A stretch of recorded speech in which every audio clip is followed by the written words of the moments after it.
राधे राधे, हर हर महादेव। क्या है आपके पार्टनर की करंट फीलिंग्स आपके लिए, वो आपको लेके क्या सोच रहे हैं। ये रीडिंग खास नो कांटेक्ट सिचुएशन है, सेपरेशन की स्थिति के लिए है। लेकिन अगर हल्का फुल्का मनमुटाव भी आपका आपके पार्टनर के साथ हुआ है और अगर ऑन ऑफ बात चल भी रही है, उसके लिए भी आप रीडिंग देख सकते हो। ओके, मेल फीमेल स्पेसिफिक नहीं है। अपने एम्पर के लिए देख लो, अपनी एम्प्रेस के लिए देख लो, किसी के लिए भी देख सकते हो। प्लस आपको एनर्जी एक्सचेंज करने के लिए अभी के अभी वीडियो को लाइक करना है और अपने पार्टनर का नाम मन में 3 बार ज़रूर ले लेना before you start watching and hearing out this reading. अब देखते हैं इनके मन में आपके लिए क्या चल रहा है। राशि वगैरह सब मैं आपको बताऊंगी और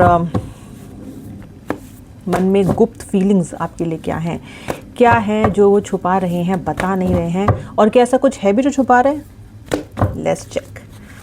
श्री राधे श्री राधे। सबसे पहला कार्ड तो किंग ऑफ कप्स का है। देखो, इमोशंस का कार्ड तो जब आ जाए ना पहले ही, तो आप ये मान लो कि आपका पार्टनर ना आपको लेके अपने इमोशनल बैलेंस को क्रिएट करने की कोशिश कर रहा है। यानी कि इसको ये समझ में आ रहा है कि आपके बिना इनके लाइफ में ज़रा विटामिन और मिनरल्स की कमी हो गई है। ओके, लाइफ फुल नहीं लग रही है, लाइफ सेटिस्फैक्ट्री नहीं लग रही है, और शायद नींद नहीं आ रही है या फिर काम में मन नहीं लग रहा है आपके पार्टनर का। कुछ इस तरीके से बैठे हैं। ओके, इस तरीके से बैठे होने का मतलब ये कि अनमने से हैं। हो सकता है इनके आसपास बड़ा एक्साइटिंग टाइम चल रहा हो, मे बी इनका प्रमोशन हुआ हो, मे बी इनके नए दोस्त बने हो, मे बी घर में कोई फेस्टिवल हो, नॉट फेस्टिवल, कोई सेलिब्रेशन हो, राइट। कुछ ऐसा हो जो कि आसपास बहुत वाइब्रेंट है, लेकिन ये वाइब्रेंट नहीं है, ये तो अकेले हैं।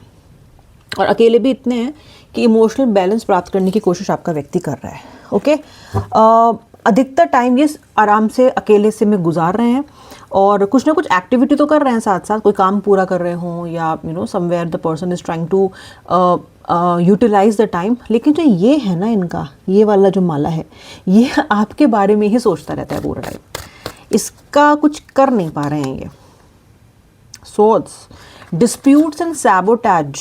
डिस्प्यूट्स तो आपके इस रिलेशनशिप में ये कह लो कि इतने बढ़ गए हैं कि अब प्यार की जगह रोज़ रोज़ के झगड़ों ने या फिर लंबे लंबे नो कॉन्टैक्ट्स ने ले ली है। अब आपका पार्टनर ना नो कॉन्टैक्ट छोटे छोटे नहीं करता, लंबे लंबे नो कॉन्टैक्ट करता है। महीनों बाद आपको पिंग करेगा, या आप बहुत गिड़गिड़ाओगे, बहुत छटपटाओगे, तब कहीं जाके व्यक्ति आपसे बात करेगा।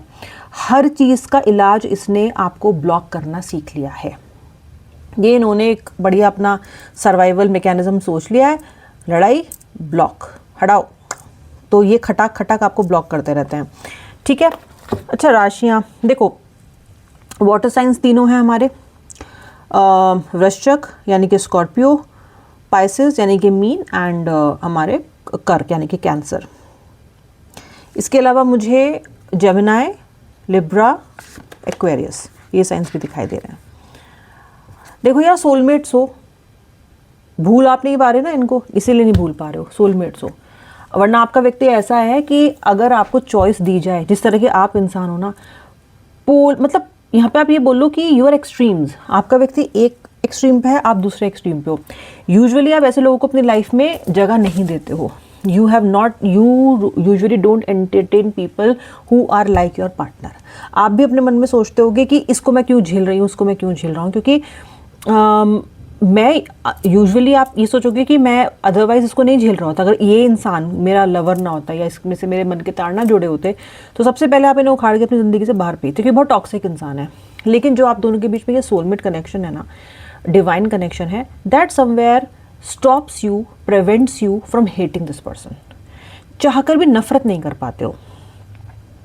या फिर ये कह लो कि अगर इनके लिए आपके मन में कोई बुरा भाव, हेट्रेड या फिर कोई अवर्जन आता भी है, तो वो कुछ टाइम के लिए आता है। यानी कि अगर आप ये सोचते हो कि भाई मुझे इससे नो कांटेक्ट रखना है, तो वो वाला जो आपका ख्याल है, जो आपका कमिटमेंट है, वो केवल और केवल 2-4 दिन के लिए ही टिकता है, और कुछ कुछ लोगों के लिए केवल 2-3 घंटे के लिए टिकता है।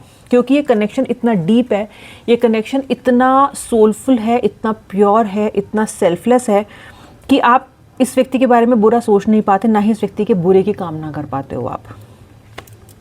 ओके, जबकि इसने जितना आपको हर्ट किया है ना, अगर कोई और होता तो आप कब का इसको अपनी ज़िंदगी से इरेज कर चुके होते। ओके, और दफ़ा कर चुके होते आप इसको अपनी ज़िंदगी से। ठीक है। द टेम्परेंस, आप इस रिलेशनशिप में ब्लिसफुल लव के लिए आए हो। यार देखो, धोखा हुआ है आपके साथ एक तरह का, मैं बोलूँगी, यानी कि चाइनीज़ माल मिल गया आपको कहते हैं ना कि अरे इसकी तो कुछ एक्सपायरी डेट इतनी जल्दी आ गई, कुछ दिन चला फिर तय हो गया। देखो, आप ना ब्लिसफुल लव के खोज में कहीं ना कहीं इस व्यक्ति से मिले हो। ओके, आपने इस रिलेशनशिप की शुरुआत 2-4 दिन की का रिलेशनशिप है या थोड़ा फ्लर्ट करना है, एक फ्लिंग है, ऐसे सोच के नहीं की। आप ऐसे इंसान हो भी नहीं। आपका क्या है ना, या तो कमिटमेंट या तो ज़ीरो, नहीं चाहिए। अब आपने तो ये सोच के नहीं की, आप तो इस रिलेशनशिप में ऐसे घुसे, कहते ना किसी को इन्वेस्टमेंट करनी है तो उसने 20-30% इन्वेस्टमेंट नहीं की, उसके पास जो था, जो जमा पूंजी थी, जो कमाया, फिर चाहे वो अपना करियर हो, अपने रिश्ते हो, अपनी सेहत हो, कुछ भी हो, आपने सब इस रिश्ते में इन्वेस्ट कर दिया। बताओ मुझे, क्या सेहत अफेक्ट नहीं कर रही? क्या दूसरे रिश्ते आपके अफेक्ट नहीं कर रहे? क्या अपने करियर गोल्स अफेक्ट नहीं कर रहे? क्या फाइनेंशियल गोल्स अफेक्ट नहीं कर रहे जब से रिलेशनशिप आपका नीचे गया है? कर रहे हैं ना। इसका मतलब आपने सब कुछ लगा दिया ऐसे में। एक दाव खेला, सब दाव पे लगा दिया। ठीक है, आप ऐसे ही हो, जिससे साथ में जुड़ जाते हो या प्यार कर लेते हो ना, तो इंसान आप अपना सब कुछ दाव पे लगा देते हो। आपने लगा दिया। अब जिस इंसान का सब कुछ दाव पे लगा हो, जो कि है आप, वो व्यक्ति को तो फ़र्क पड़ेगा रिश्ता ख़त्म होने से, या फिर व्यक्ति अगर आपको फ्यूचर का सही मार्गदर्शन या पाथ नहीं दिखाएगा तो भी दिक्कत होगी। तो आपको इसलिए दिक्कत ज़्यादा हो रही है। आपके पार्टनर ने भी आपसे प्यार किया। लवर्स का कार्ड आया ना, सोलमेट कनेक्शन एक तरफा नहीं होता, सोलमेट कनेक्शन दोनों साइड होता है। फ़र्क सिर्फ इतना है कि आपके पार्टनर ने भी आपसे प्रेम किया, लेकिन आपके पार्टनर ने अपना सब कुछ दाव पे नहीं लगाया। यानी कि उनका रिलेशनशिप 100% सेल्फलेस नहीं है। There are the vested interest of your partner. उन्होंने अपने आप को आपको एक्सपोज भी किया है, लेकिन फिर भी अपनी एक शील्ड और एक अपनी बाउंड्री लाइन बना के रखी है। आप वो बाउंड्री लाइन बना के नहीं रख पाए। अब आप बोलोगे कि ये सही है गलत है। देखो, बाउंड्री हमेशा सबसे होनी चाहिए। आपसे निकट से निकटतम फैमिली मेम्बर भी अगर है ना, उसके साथ भी एक बाउंड्री होनी चाहिए। You can not cross the boundary, क्योंकि आप डिफरेंट इंसान हो, वो डिफरेंट इंसान है। हाँ, रिश्ता बहुत करीबी हो सकता है, लेकिन 2 पीपल आर डिफरेंट। सब कुछ आपको इन्वेस्ट नहीं करना चाहिए था, पर आप ऐसे ही हो। That is how you are. You give everything. You are like a fireball. You are just there in it 100%। Okay, इसीलिए आप ये पूछते हो ना कि मुझे फ़र्क पड़ रहा है, उसको फ़र्क क्यों नहीं पड़ रहा? उसको इसलिए फ़र्क नहीं पड़ रहा क्योंकि उसने अपना सब कुछ नहीं लगा दिया इस रिलेशनशिप में। उसने बहुत दिमाग से रिलेशनशिप को हैंडल किया है। उसने आपके लिए फीलिंग्स भी रखी, लेकिन उसने अपना और कोई काम रुकने नहीं दिया। ओके, उसने अपना सोशल नेटवर्क ख़राब नहीं होने दिया। उसने और लोगों की जो उससे एक्सपेक्टेशंस थी वो दाव पे नहीं लगाने दी। आपको अगर समय दिया तो एक पोर्शन ऑफ अपना टाइम दिया, सारा नहीं दे दिया आपको। ठीक है, सो इसलिए आपको ऐसा लगता है कि आपने कितना दिया और उसने, क्योंकि सच है, राइट? देखो, आपके रिलेशनशिप में अबंडेंस अभी आएगी। ओके, अभी आपका रिलेशनशिप इस तरीके से चल रहा है, ऐसे पड़ाव पे, ऐसे समय में चल रहा है जहाँ पे ये डाउनफॉल होना ही था। अगर मैं आपको बोलूँ तो नियति का यही फैसला था। जैसे कि इस रिश्ते का शुरू होना, कई लोगों के लिए तो बड़ा अजीब तरीके से रिश्ता शुरू हुआ, अचानक शुरू हो गया, सोचा नहीं था शुरू हो गया। आपने सोचा कि मैं तो कभी ऐसा कर ही नहीं सकता, तो भी आपने रिश्ता शुरू कर दिया। किसी के लिए एक्स्ट्रा मैरिटल हो सकता है, यू नो, किसी के लिए बहुत एज गैप हो सकता है 2 लोगों में। They can be multiple things. वैसे भी आपका रिश्ता ये कोई रूल बुक को या गाइडलाइन को फॉलो करने वाला रिश्ता नहीं है। ओके, इस रिलेशनशिप में जैसे रिश्ता शुरू हुआ है वैसे इसकी जर्नी अभी आगे रहेगी, भी अबंडेंस भी आएगा। यस, फिलहाल you are hitting a low point, but ये कार्ड तो ये दिखाता है कि फुलफिलमेंट और अबंडेंस का टाइम अभी आ रहा है। ओके, यानी कि इस रिश्ते में शुरुआत होना, व्यक्ति का भाव बदलना या फिर उनका आपको अप्रोच करना, ये सब मुझे संभव यहाँ पे दिखाई दे रहा है। अच्छा देखो, अब जब एक रिलेशनशिप में लवर्स और डेविल दोनों कार्ड आ जाते हैं ना, इसका मतलब ये है कि आपका पर्सन आपसे प्यार तो करता है, लेकिन जिस तरह की ज़िंदगी वो जीता है, जिस तरह की वो एक्सपेक्टेशंस रखता है और जिस तरह का वो कंट्रोल फ्रीक है, उस हिसाब से ये पर्सन ने इस रिश्ते को टॉक्सिक भी बहुत बनाया। आप इस रिश्ते में, टॉक्सिक रिश्ते में चले जा रहे हो, आगे बढ़े जा रहे हो because for the one soul reason, because you love this person a lot. और आपने इतना सब कुछ इन्वेस्ट इसके अंदर किया हुआ है ना कि इतनी हैवी इन्वेस्टमेंट से बाहर कैसे निकलोगे? निकल सकता है क्या कोई? अगर किसी ने अपने सारे पैसे लगा दिए तो वो तो अंत तक जाके उसको फॉलोअप करेगा ही ना, राइट? यही हुआ है आपके साथ, और इस व्यक्ति ने इसका भरपूर फ़ायदा उठाया। इसको पता है आप ज़रूर आओगे, इसको पता है कि आप अपनी इन्वेस्टमेंट छोड़ के तो चले नहीं जाओगे इतने ज़बरदस्त, राइट?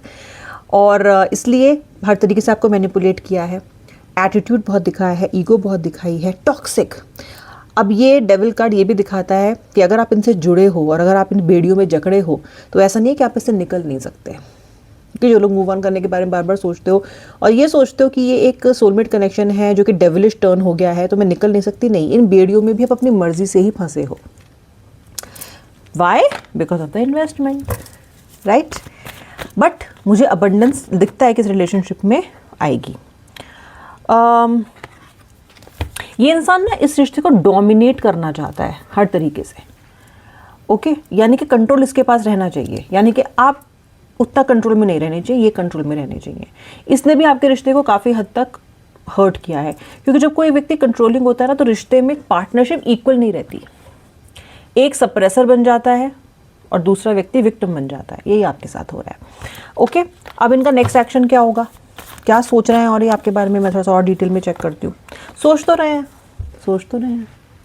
सोच सोच के ही आएंगे, ओके? सोचेंगे, क्या है वो गाना, सोचेंगे तुम्हें प्यार करे कि नहीं। अब ये जो व्यक्ति हैं ये सोच रहे हैं कि आपको प्यार करें या ना करें, हालांकि मन कह रहा है कि करें, मन कह रहा है कि आएँ, मन कह रहा है कि कनेक्ट करें, और मन कह रहा है कि फ़ोन करें, लेकिन किंतु परंतु क्या हो रहा है, इमोशनल भी हो रहे हैं, सही समय का इंतज़ार कर रहे हैं, या कह लो मैनिपुलेट करने का इंतज़ार कर रहे हैं आपको कि इनके लिए तो सही समय वही होगा जब ये मैक्सिमम बेनिफिट निकाल सके इस रिलेशनशिप से और आपके पास अपने हिसाब से लौट के आ सके। लेकिन ये व्यक्ति सही समय का इंतज़ार कर रहा है आपके पास लौट के आने के लिए, या तो आपके बर्थडे का इंतज़ार कर रहा है या फिर अपने बर्थडे का इंतज़ार कर रहा है जहाँ पे आप थोड़े से इमोशनल ऑलरेडी रहने वाले हो, या फिर ये पर्सन कुछ समय बीत जाने का इंतज़ार कर रहा है, क्योंकि इसे पता है कि आप बहुत इस वक्त चोटिल हो, बहुत इस वक्त हर्ट हो, वुंडेड हो। तो इसको पता है कि जब आप रॉ फील करोगे, वर्नेबल फील करोगे, तो इसको आपकी टेरिटरी में घुसने में आसानी होगी, क्योंकि आपका जो गार्ड है वो ऑन नहीं रहेगा। Somewhere you will be vulnerable and raw, और इन्हें पता है कि जब रॉ होते हो, वर्नेबल होते हो, तो बहुत जल्दी पट जाते हो। पहले भी पटा चुके हैं ये आपको ऐसे ही, अभी भी आपके व्यक्ति सही समय का इंतज़ार कर रहा है। अराउंड 21 डेज़ का टाइम दिखता है मुझे, जिसमें ये आपका जो किस्मत का पहिया है, चक्का है, वो घूमने वाला है, व्यक्ति लौट के आने वाला है, ठीक है? या कोशिश करेगा आपसे कनेक्ट करने की। आने का मतलब ये है कि कनेक्ट करने की कोशिश करना, ओके? इस रिलेशनशिप की जो जड़ें आपने डाली हैं, देखो कैसे आप थोड़ा सा इस मामले में अपने आप को समझा सकते हो। आपने रिलेशनशिप में जो भी जड़ें पैदा की हैं, क्योंकि आपने इस रिश्ते में बहुत काम किया है, खाद पानी सब कुछ दिया है आपने इसको, ओके? खुद को ही दे दिया, खुद की सेहत जब दे दी। इस रिश्ते के शुरू होने के बाद बहुत से लोगों के लाइफ में बहुत हेल्थ इश्यूज़ शुरू हुए हैं, आप में से बहुत हेल्थ इश्यूज़। ये तो पूरा खोपड़ा तो ख़राब ही हो चुका है आपका। तो ये जो आपने इतना इन्वेस्ट किया ना इस कनेक्शन में, इसके फल आपको मिलेंगे।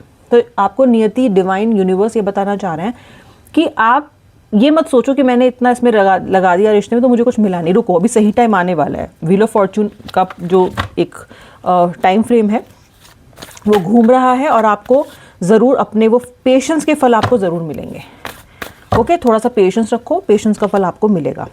एम्परर का नहीं, एम्प्रेस का कार्ड है, जिसका मतलब ये है कि चिंता मत करो, फ्यूचर गलत ख़राब नहीं है, थोड़ा सा संयम रखो, अभी अपने आप को नर्चर करो, अपनी सोल को नर्चर करो, अपने ऊपर काम करो। ईश्वर ने आपको इस रिलेशनशिप से एक ब्रेक देके आपको खुद पे फोकस करने का थोड़ा समय दिया है, उसका इस्तेमाल करो। क्योंकि अगर आपके व्यक्ति को एक अच्छा इंसान बनने की आने की ज़रूरत है, इस समय का उपयोग करके कुछ बदलाव लाने की ज़रूरत है, उसी तरीके से आपके अंदर भी कुछ बदलाव आने अभी बाकी हैं। You become a wreck, a piece of emotional wreck as soon as something goes down in this relationship. आपको अपने स्ट्रेंथ पे काम करना है, ओके? राइट? एक सोल का भी जिम होता है, उधर जाओ, ऑल राइट? मेडिटेशन करो, हील करो। देखो कि आप इस रिश्ते में इतना नीचे आने के बाद भी डटे हुए हो, यू आर देयर, ओके? ऐसे शू ऊपर नहीं पहुंच गए हो, you are right there, okay? So जब यहाँ तक सस्टेन कर सकते हो तो अपने आप को इतना मजबूत बनाओ कि कोई भी आके someone tries to come back और come and rock your boat, तो वो नहीं होना चाहिए। You should be able to balance your emotions, balance your head and heart. इस पे काम करो, ठीक है? ओके, फीलिंग्स थी। अब मिलेंगे नेक्स्ट रीडिंग में, तब तक के लिए श्री राधे, हर हर महादेव।